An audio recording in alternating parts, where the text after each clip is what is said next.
అహంకారబద్ధంగా ఇంకా ప్రభుత్వం ఉందనుకొని Twitter ట్రిల్లు KTR ACB విచారణకు వచ్చి ఫార్ములా ఈ రేసు అవినీతి చేస్తే ఏసీబీ అధికారులు ఈరోజు విచారణకు పిలిపిస్తే విచారణలో అటు కాకి పోలీసు వాళ్ళు వేసిన క్వశ్చన్లకు అర్థం కాక అవినీతి భయభ్రాంతులకు గురయ్యి ట్విట్టర్ ట్రిల్లు కేటీఆర్ అహంకారబద్ధంగా ఇది లొట్టపీసు కేసు అని చెప్పి లుచ్చా అని చెప్పి ఒక ముఖ్యమంత్రిని సంబోధించి మాట్లాడటం చాలా బాధాకర విషయం.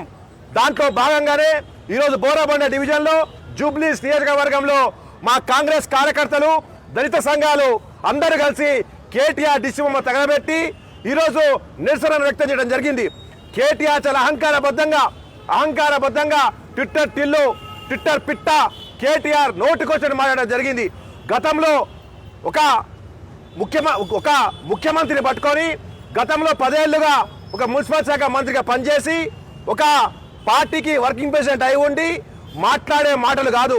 కేటీఆర్ ఖబర్దార్, నువ్వు ఈరోజు మాట్లాడిన మాటలు ఎవరు దిగజారిన వారు అట్లా మాట్లాడరు.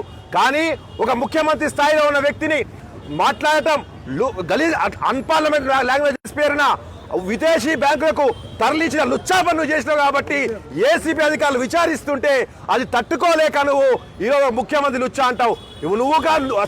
నువ్వు లుచ్చా, నీ ప్రపంచం మొత్తం నీకు లుచ్చా కనబడుతుంది. ఈ ప్రభుత్వంలో ఉన్నప్పుడు నువ్వు లేచిన లుచ్చా పనులకు ఈరోజు ఏసీబీ అధికారులు ప్రశ్నిస్తున్నారు. ఫార్ములా ఈఎస్ఏ కాదు, ఇంకా ఎన్నో లుచ్చా పనులు చేసినావు. తప్పకుండా అది కక్కిస్తారు. ఇటు ఏసీబీ అధికారులు కానీ రేపు రాబోయే రోజుల్లో ఈడీ కానీ నేను వదిలే పరిస్థితి ఉండదు. కానీ కేటీఆర్ ఈరోజు మాట్లాడిన మాటలు చాలా బాధాకరమైన విషయం.